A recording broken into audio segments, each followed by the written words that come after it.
Por muito tempo achei que sofrimento, que ausência, era falta, e lastimava ignorante a falta. Hoje não a lastimo mais. Não há falta na ausência, porque a ausência é um estar em mim.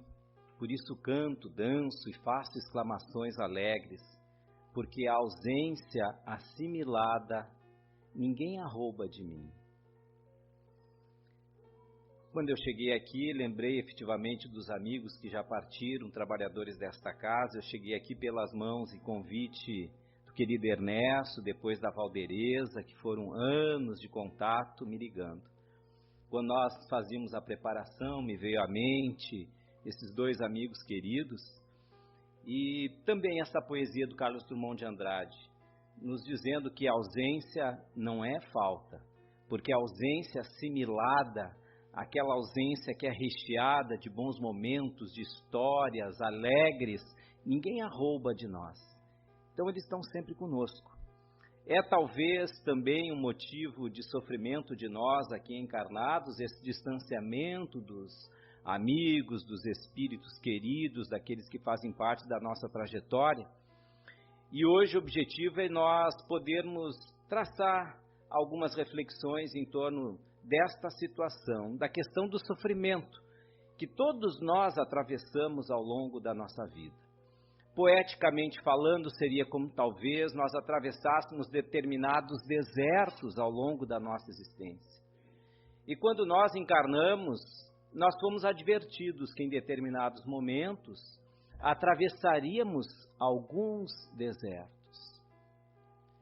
E a gente tem que aprender a andar pelo deserto, a se socorrer daquilo que nós temos à nossa disposição, para transformar aquele momento pelo qual transcorremos este terreno arenoso menos árido, menos difícil, menos sofrido. Nós vamos encontrar no Evangelho segundo o Espiritismo, um capítulo de maior extensão dele, que é o capítulo 5, Bem-aventurados os aflitos. A gente vai perceber que é o maior número de páginas dentre todos os ensinamentos que nós encontramos no Evangelho, encartado nos 28 capítulos. É o capítulo mais extenso por excelência. E não é à toa, porque nós somos espíritos imperfeitos e em razão da nossa imperfeição geramos os nossos sofrimentos. Então, como o Evangelho é uma orientação divina a nós, espíritos ainda que nos debatemos com a imperfeição, este capítulo ele é um roteiro, uma oportunidade grande de aprendizados para nós, para que a gente vá superando aos poucos esta aridez, esse deserto que muitas vezes passamos ao longo da nossa vida. E é nesse capítulo 5 que nós vamos encontrar a orientação dos Espíritos com relação a causas atuais e causas anteriores das aflições. Nem todas as dificuldades que a gente passa, e aí adverte os Espíritos nesta vida, se referem a causas anteriores. Quando a gente começa a estudar a doutrina espírita e apreende os ensinamentos acerca da reencarnação, desta oportunidade divina que nos é dada, de vivermos inúmeras experiências com o propósito de aperfeiçoamento do espírito, que seria impossível realizarmos todo um aperfeiçoamento numa única existência. Então aprendemos sobre a pluralidade das existências, aprendemos também como se processa a questão das responsabilidades dos nossos atos, aquilo que chamamos de lei de causa e efeito, e talvez por conta dessas primeiras lições, muito daquilo que nos acontece, a gente num primeiro momento reputa como causa situações muito anteriores. Olha, se eu estou passando por essa dificuldade, por esse tormento, por esse deserto, então eu fiz alguma coisa para isso, para justificar essa situação. Olha, isso está lá no passado. O que eu fiz? Eu atirei pedra na cruz, servi a última ceia fria para Jesus, enfim, o que eu fiz? E a gente sempre achando que é coisa lá do passado. E nós vamos ver aqui Kardec explicando, nesse capítulo 5, que as causas anteriores das aflições são aquelas causas nas quais a gente não identifica uma imediatidade de causas nessa existência. aquilo que nós estamos passando, se a gente não consegue identificar uma causa imediata, próxima, que nós demos causa nesta vida, aí sim sugere causas anteriores das aflições. Algum determinado revés financeiro da nossa vida que a gente não tinha como imaginar, porque não é o revés financeiro que é decorrente quando nós não cuidamos das nossas contas, que a gente é imprevidente com os nossos haveres. A gente gasta mais do que ganha e aí reclama, diz, olha, o que eu fiz na outra vida? Não fez nada, foi nesta mesmo. Da gente sendo perdulário, gastando mais do que ganha. Né? Ganha como o tamanho de Novo Hamburgo, mas gasta como Porto Alegre. Aí não dá, não encaixa. Né? Então não são causas anteriores, são causas atuais das aflições. As aflições remotas, cujas causas estão lá atrás, é daquelas em que a gente, por mais que olhe na volta e não identifica a causa. Olha, eu não dei causa para isto agora, é remoto. Aconteceu um determinado acidente completamente que a gente não previa.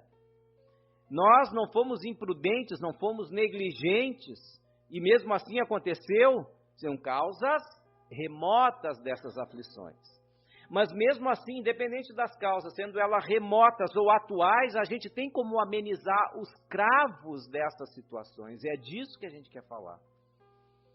E muitas, além disso, a gente se dá conta das causas que são atuais e modificarmos o nosso comportamento a conta de não sofrermos mais a consequência desses atos, porque as causas são deste momento, de agora.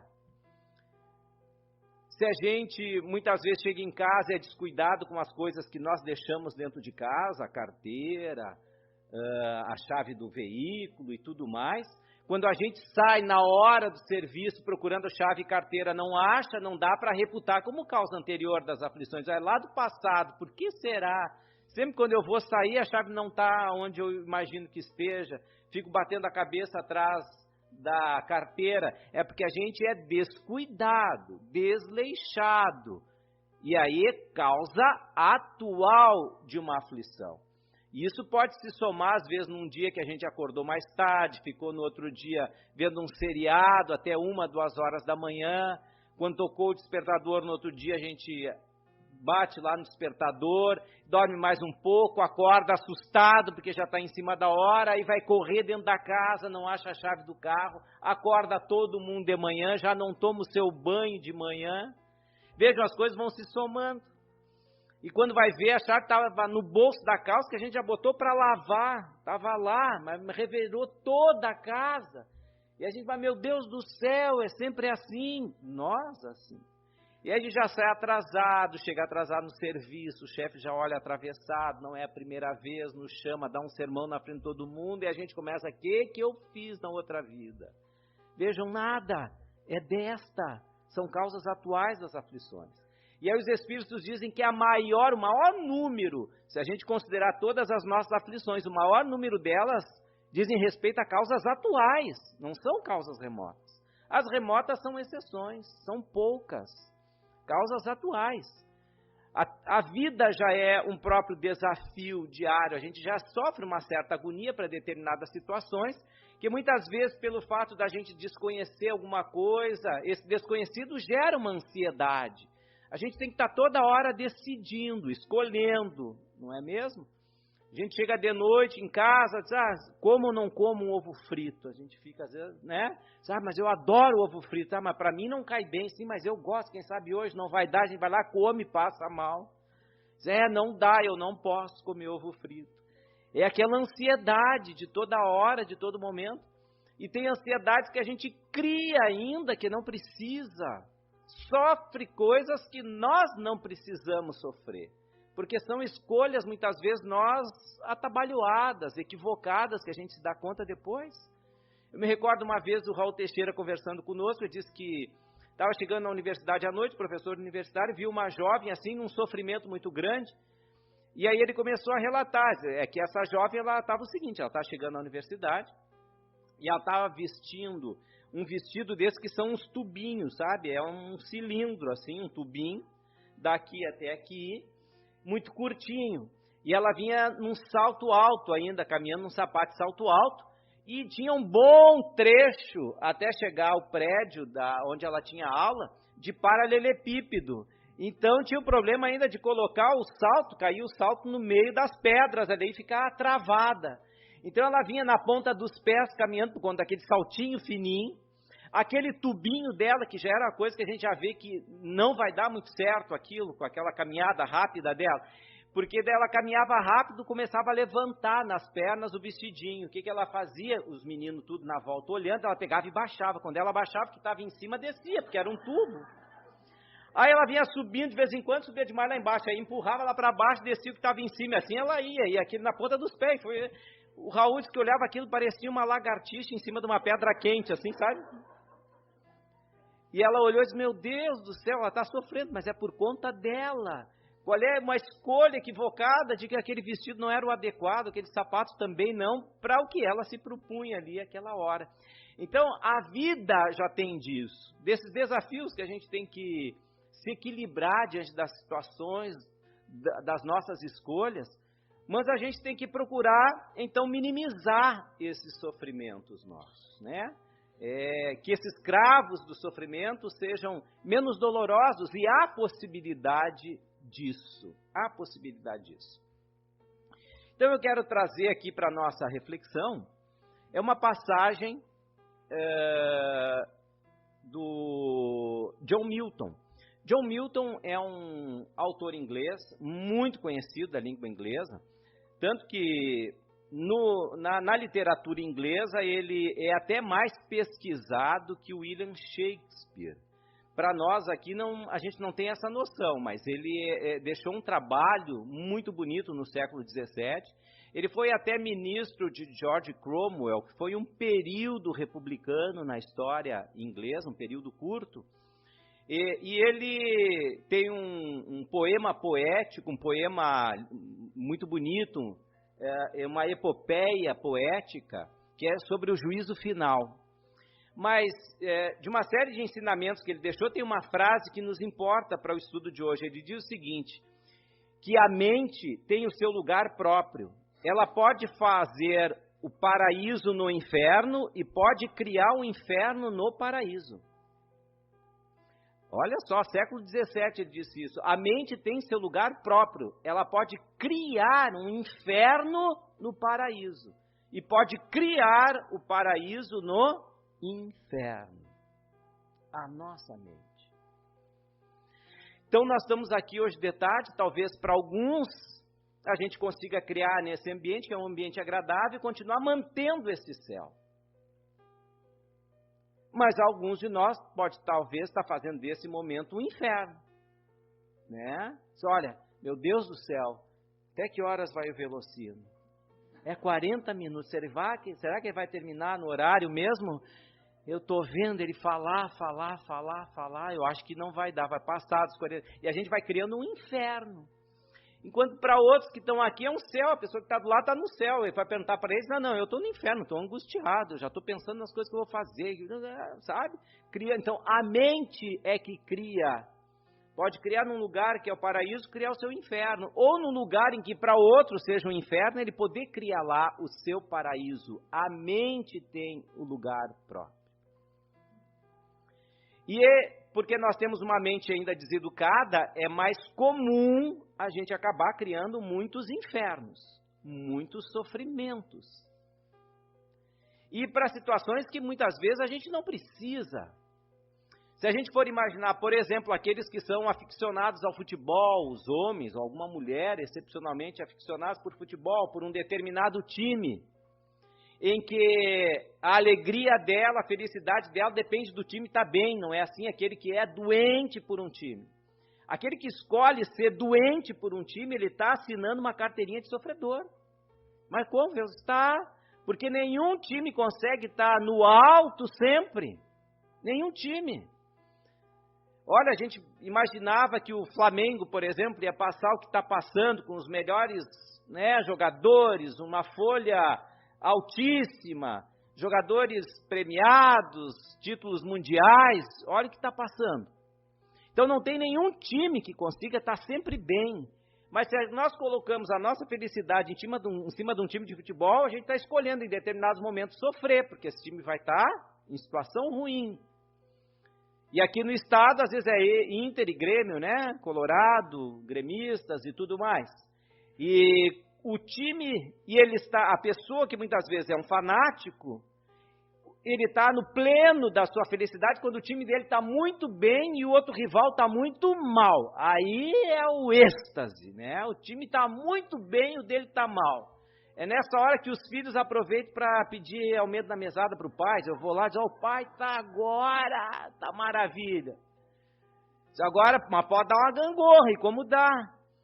Então, nosso time está mal, a gente já sofre. E aí sofre mais quando o rival está bem. Aí o sofrimento é em dobro. Não é? Vejam, e a gente vai colocando o nosso humor, a nossa felicidade na ponta da chuteira desses jogadores aí, que ganham tão pouquinho, pobrezinhos. Não estudar para ser professor, bem feito. Né? Então, a gente escolhe isso. A gente escolhe, ninguém determinou, não é causa atual, anterior das aflições, é atual.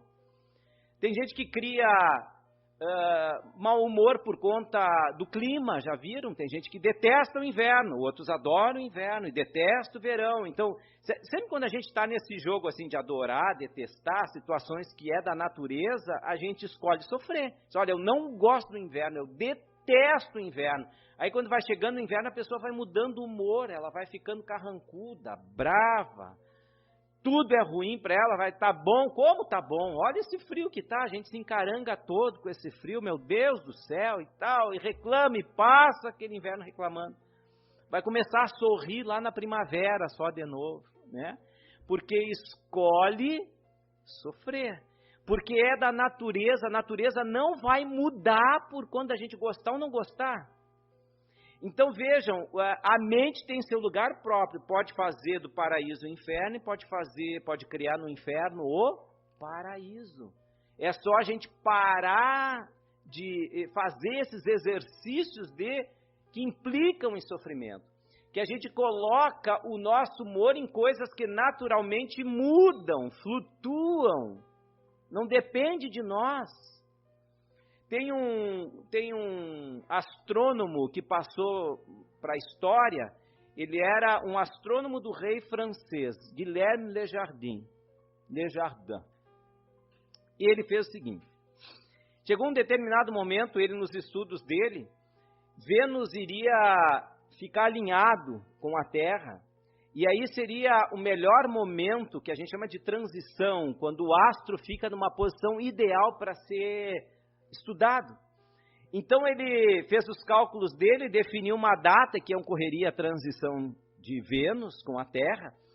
Ele consegue convencer o rei francês para fazer esse estudo de Vênus, ganha dinheiro, recursos, e ele vai viajar para a Índia, que era o lugar que seria a posição de observação melhor na Terra, seria lá na Índia. Então ele junta recursos, pessoal, vai montar um telescópio lá na Índia e parte. Quando ele está saindo, no meio do caminho ele descobre que rompe uma guerra entre ingleses e franceses pelo domínio desta parte da Índia. E aí disseram para ele, olha, não vai ser uma boa tu chegar lá agora falando assim, fazendo biquinho, bonjour, monsieur, comment allez-vous? Tu vai chegar lá, não vai ser uma boa para ti. E aí ele acabou se desviando, então não foi para lá, foi para um outro local, e passou o tempo de fazer essa observação lá da transição de Vênus, porque quando foi o dia e a hora, ele ainda estava na embarcação, e ele não conseguiu fazer esse exame. Bom, aí ele calculou que dali 7 anos ia ter outro. Como ele tinha recurso e provisão suficiente, ele parou numa ilha, nas Ilhas Canárias, esperou um tempo. Quando lá voltou ao domínio francês, ele foi então para aquele lugar. Fez o tal do observatório, apontou o telescópio para aquela noite fatídica, que ele ia fazer o estudo. Quando chegou na hora, estava nublada a noite. O céu nublou, nuvens pesadas de chuva. O homem teve um processo de desequilíbrio, o homem começou a chorar, esbravejar, de bravo. Teve uma disenteria séria, baixou a imunidade dele, ele quase morreu de disenteria lá. Quando voltou, o navio dele quase naufragou quando ele voltou. E nisso se passaram ao todo, a hora que ele saiu da França e retornou, 11 anos. Quando ele voltou para a França, ele era tido como morto, porque naquela época não tinha WhatsApp, Facebook, Instagram, ele não pôde, não deu tempo dele avisar que ele estava bem, acharam que o homem tinha morrido. E aí a mulher dele tinha casado de novo, ele perdeu o emprego, é verdade, ele perdeu o emprego, não é a novela da Rede Globo, não. E ele entrou para a história como o astrônomo mais azarado na face da Terra. Mas vejam, quando a gente coloca as nossas aspirações em coisas que são mutáveis, olha, ninguém pode afiançar que no dia tal, a tal horário, a gente vai ter uma noite perfeita para ver os astros, ó, pode chover, pode fechar a noite, é da natureza isso, não é? Então, a gente tem que evitar essas situações, que elas são propensas a gente quebrar a cara. É uma parte, uma forma que a gente tem de evitar as aflições. Mas também a gente pode evitar as aflições sabendo que a mente tem esse poder de amenizar as situações que são difíceis. A mente tem o seu lugar próprio, ela pode criar o paraíso no inferno e pode criar o inferno no paraíso. Então, a nossa mente pode fazer uma leitura e mudar o nosso ambiente se nós desejarmos e quisermos. Eu não sei se vocês já ouviram as pesquisas acerca do chamado efeito placebo. Placebo, essa palavra vem do latim placere, que quer dizer fazer bem. Fazer bem. Então, são pessoas que muitas vezes pensam positivo e têm um resultado esperado. Isso eles analisam muito nos testes com novos medicamentos e tratamentos, porque basta muitas vezes dizer para uma pessoa, dizer, olha, tu está tomando uma medicação que vai te ajudar no teu problema da asma, e ela vai tomar ali um placebo, como a gente diz, e ela acaba ficando boa. Quem é que faz a pessoa ficar boa se aquele medicamento era um placebo? A própria mente da pessoa. Tanto que isso é levado em conta cientificamente, porque para trazer até o uso, além de uma série de exames, também eles fazem um cálculo desse percentual placebo da medicação. E é comum nesses exames encontrar um fator de efeito placebo em torno de 20% até 30%. Já pensaram nisso? Que em torno de 30% das pessoas que passam por esse teste, usando medicação placebo, quase 30% às vezes se curam determinadas doenças. É impressionante.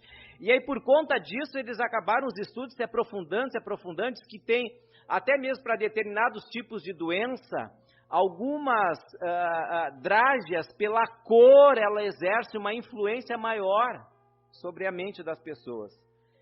A medicação que é para aparelho digestivo, diz que se for branco é melhor do que outras coisas. Se tomar um vermelho, algum já vai pegar assim, vermelho para o estômago, até parece que já vai doer. Ele vai tomar, porque aquela cor, o branco é melhor. Então, até isso os estudos levam em conta. Efeito placebo, a mente é que cria isso. E tem o efeito inverso, que é o efeito nocebo, que é fazer mal. Fazer mal. E também isto acontece, não é só para fazer bem, para fazer mal também.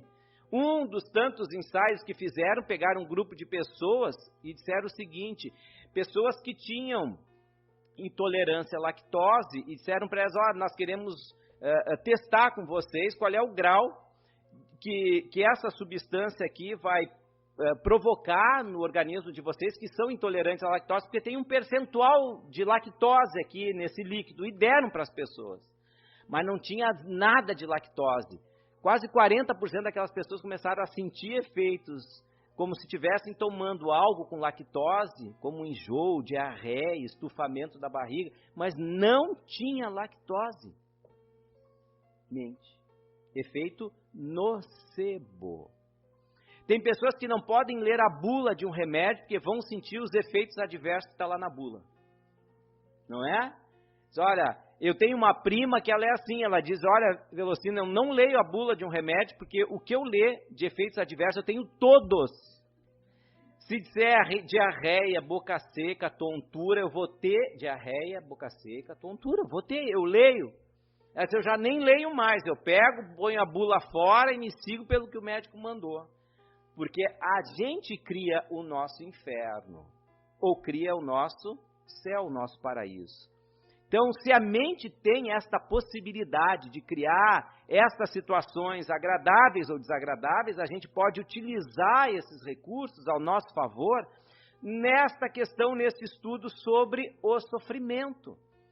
Então, a proposta é esta, de nós utilizarmos a nossa mente nesses momentos de sofrimento, nesses momentos de aflição.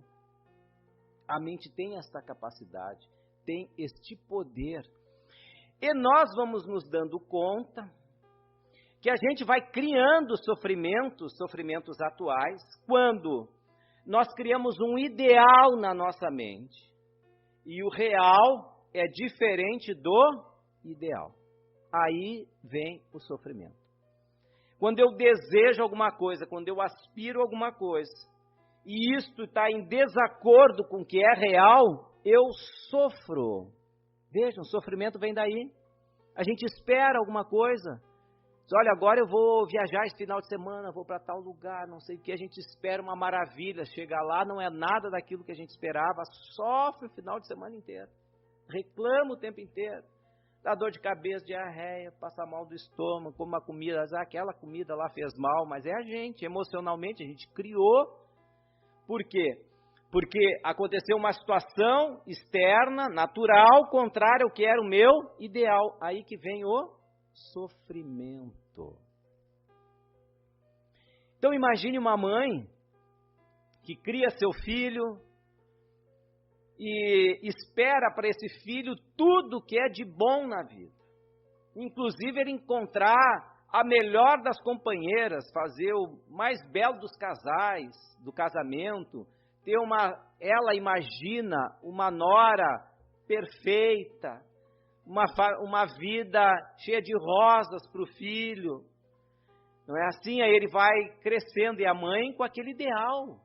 Ele vai crescendo, chega aos 18 anos, aí tem uma namorada, ele apresenta a namorada, a mãe olha assim, não fui com a cara dessa aí. Não foi isso que eu pensei para o meu filho. Não imaginei, não vai dar certo. E ela olha e já não gosta daquele sorriso de canto de boca, assim, quando o filho apresenta, ela já olha. Eu boto meu olho em alguém, eu sei bem quem é o tipo já. Não gostei desse tipinho, não vai dar certo, vai fazer meu filhinho sofrer, não, isso aí não é coisa boa para ele. Aí vai indo, daqui a pouco eles brigam, ela diz, graças a Deus. Deus ouviu minhas preces.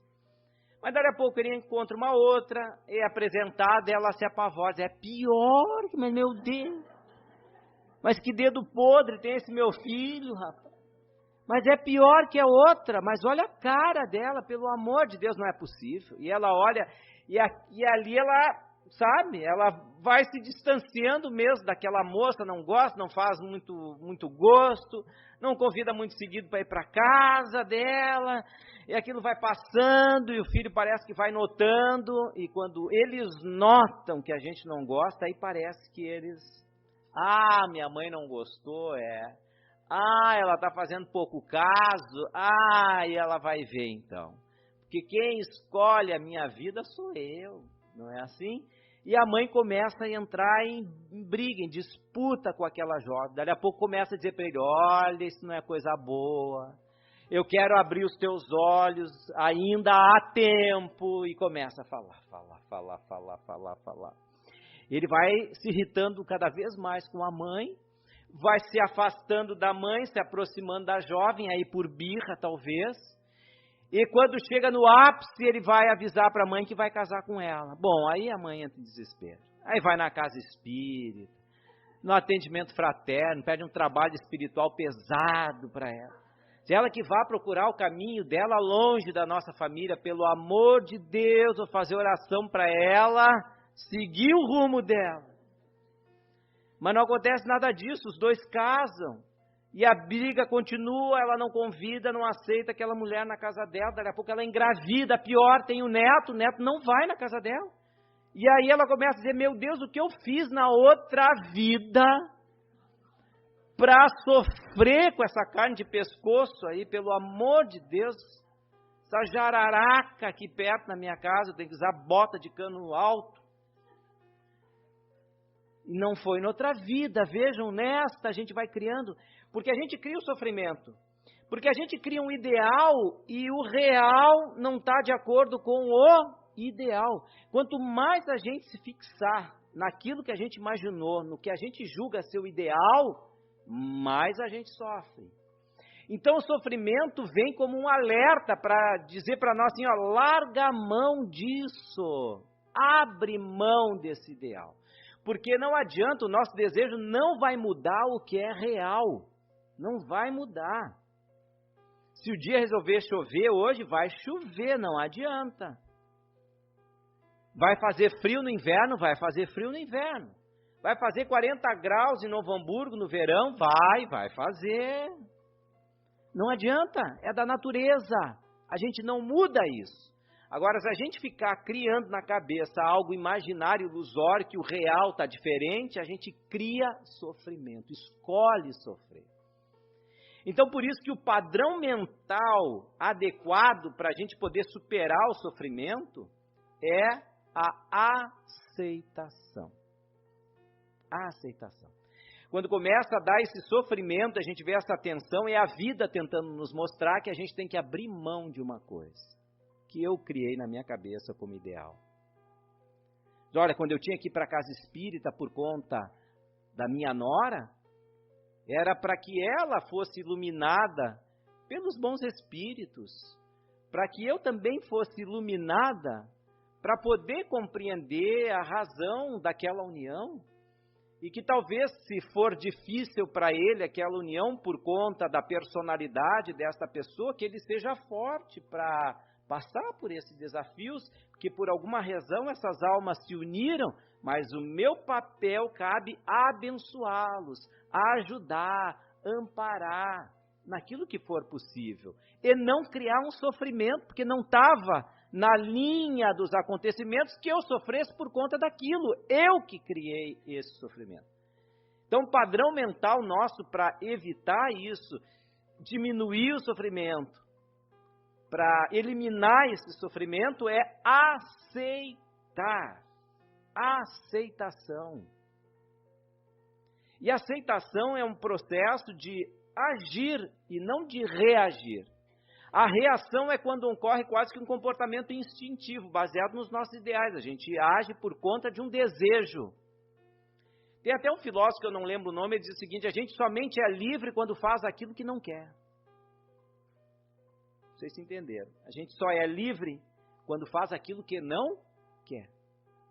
Porque geralmente aquilo que ele está dizendo é o seguinte, que nós criamos vícios de comportamento e atitude, e esses vícios a gente acabou facilitando, aquilo sai automático, responder a alguém, diz, olha, eu não levo desaforo para casa, pronto, aquilo responde naturalmente. Agora, saber tratar uma situação, tolerar o que a pessoa pensou ou falou, perdoar essa pessoa, dizer, olha, isso é completamente diferente, é o que eu não quero fazer, mas a liberdade está em fazer aquilo que eu não quero fazer. É quando a gente se determina a fazer o que é melhor lá adiante. Então, a aceitação é esse padrão mental, quando alguma coisa está em desacordo entre o meu ideal e o real. Então, a gente tem que aceitar a nossa saúde, as nossas condições de saúde física. E se a gente está, às vezes, na iminência, talvez, do desencarne, porque seja uma doença um pouco mais severa, a gente tem que entender, dizer, olha, vai chegar o momento de todos nós de retornar à espiritualidade.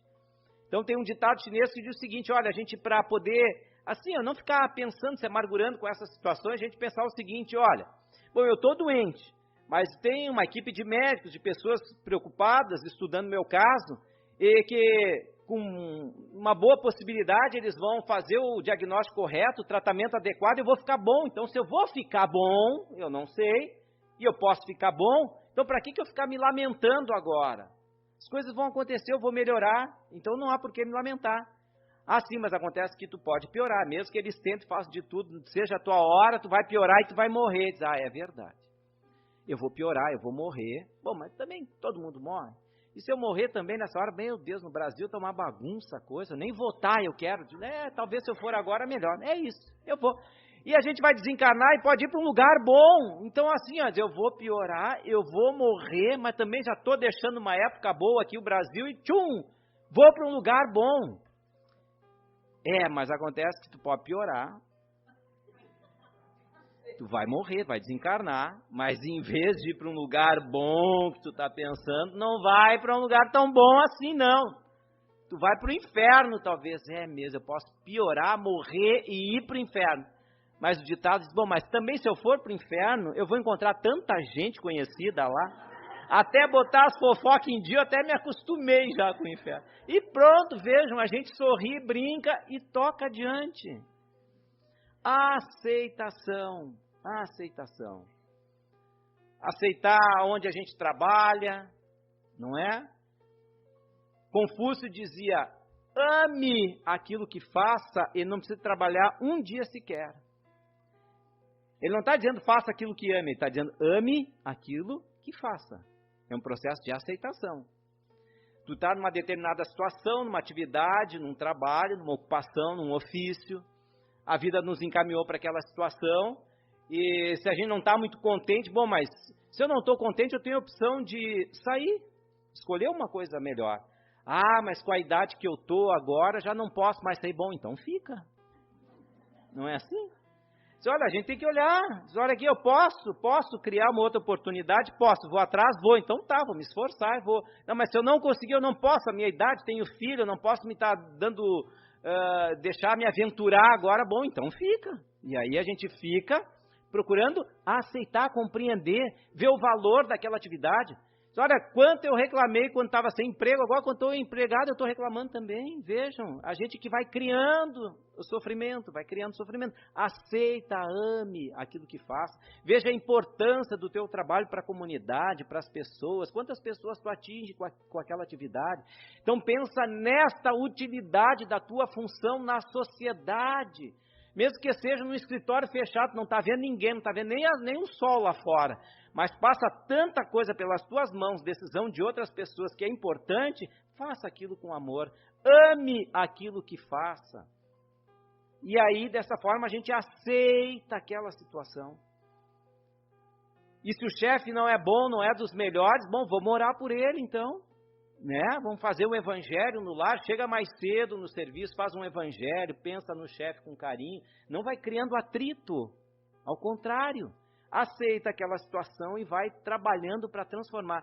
Tinha um amigo aqui no interior, de São Borja, ele me disse o seguinte, que uma época ele teve um chefe, assim, a coisa horrível, às vezes beirava abuso do que ele falava, o comentário que ele fazia, ele disse, não, mas isso eu vou resolver. Então ele começou a fazer, chegava mais cedo, fazia uma prece, uma leitura, evangelho no lar. E às vezes quando ele sentia que ele não estava muito bem, às vezes ele ficava assim, absorto no que ele estava fazendo, eu me levantava devagarinho, ia para trás dele e aplicava um passe nele, sem ele perceber. Ele estava ali absorto, eu com as mãozinhas estendidas, um olho aberto, outro fechado, fazendo a minha prece, assim, um passezinho nele, básico, né? E a coisa foi mudando com o tempo. Hoje ele é um amigo que eu tenho. Vejam, é um processo de aceitação, vai mudando com o tempo. A nossa mente pode fazer, criar no inferno o paraíso. E a gente aceitar como nós somos. Como nós somos. É aceitação. Porque quando a gente reencarnou, veio com um corpo, uma proposta, e é sobre esse corpo, esse instrumento que a gente tem que agradecer. E não ficar criando ilusões. Se eu sou baixinho, eu queria ter 1,90 m, mas não tenho, nessa vida não tenho. Dizem que Bezerra de Menezes foi Zaqueu. Zaqueu já era baixinho, Bezerra de Menezes também tinha 1,66 m, então vocês imaginam, vai tempo até a gente crescer um pouquinho. Aceita que dói menos, né? Aceita, aproveita aquela situação, né? Diz, olha, São nos menores frascos que estão os melhores perfumes. Mas algum pode dizer, mas também os grandes venenos, é verdade. Então cuida. Então a gente aceitar como nós somos, um processo de aceitação. Lembra o Jerônimo Mendonça, que fazia as palestras no Brasil inteiro, assim, numa cama tetraplégico, falava de amor, de alegria. Ainda existem algumas palestras dele no YouTube, que eles tiverem interesse, põe lá Jerônimo Mendonça. Jerônimo Mendonça, vão ver a alegria daquele homem numa mesa, numa cama, ali um microfone lá na boca dele, lá, falando da alegria e tal, da vida. E ele comenta, numa dessas palestras, comentou que ele chegou no cinema da cidade dele, uma cidade pequena, no interior de Minas, e ele, quando ele foi entrar no cinema, ele esperou começar, antes de começar, colocaram a maca dele no corredor, para ele assistir. Aí, quando apagaram as luzes, começou o filme, uma jovem entrou atrasada, e ela entrou e foi no corredor, e ela não viu, né?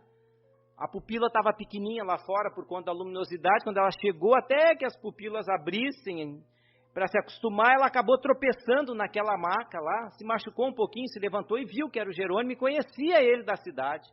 Mas ela ficou uma fera por conta daquilo. Ela olhou para ele e disse assim: aleijado, infeliz. Aonde quer que eu vá na cidade, tu tá. Se eu vou na praça, tu tá. Se eu vou no jogo de futebol, tu tá. Se eu venho no cinema, tu tá. E ele se olhou para ela e disse assim: mas minha filha, que culpa eu tenho se tu não para em casa? Eu não tenho... Vejam só, não cria sofrimento. É o sofrimento dela, deixa ela ficar com esse sofrimento. Não vou assumir isso para mim, não. Né? Magela, que também é um humorista, né? Ele é deficiente visual, ele brinca com a situação dele, por ser um humorista. Porque ele não cria sofrimento para ele, aceita aquela situação. E é um exemplo para nós, que muitas vezes, em condições muito melhores, por pequenas coisas, a gente está reclamando, criando sofrimento, que são causas atuais, porque a gente cria isso. Então, Geraldo Magela diz o seguinte: olha, a vida de um deficiente visual é algo interessante. Às vezes eu estou num ônibus e as pessoas acham que eu sou deficiente visual e auditivo também. Porque elas estão falando de mim, eu estou ouvindo, e o cego ouve melhor ainda. Às vezes eu escuto assim: tá vendo aquele ceguinho, duas mulheres conversando, mas até que é bonitinho o ceguinho. Ele disse: mas só que faltava, a gente tem que ser cego, feio, ter pé grande, morar longe, tudo que é ruim tem que ser cego. Ele dizia: olha, quando a gente atravessa uma rua é um capítulo à parte na vida de um cego. Ele disse, porque a gente tem que esperar a pessoa que chegar ali para nos ajudar a atravessar.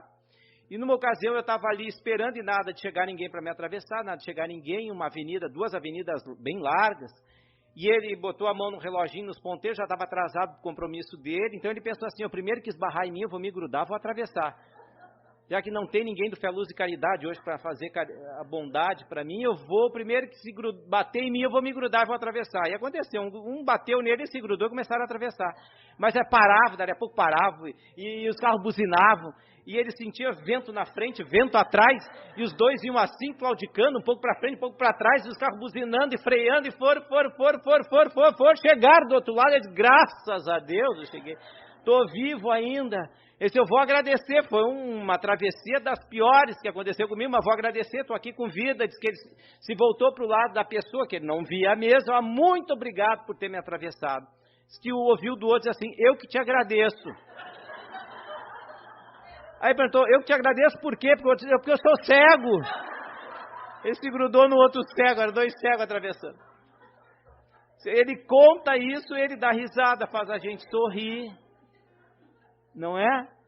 Porque temos como minimizar os nossos sofrimentos, né? Fazer com que os cravos naturais da vida sejam acolhidos da forma como eles possam e fazer a nossa vida melhor, agradecendo a Deus todas as oportunidades. Muito obrigado, uma boa tarde a todos.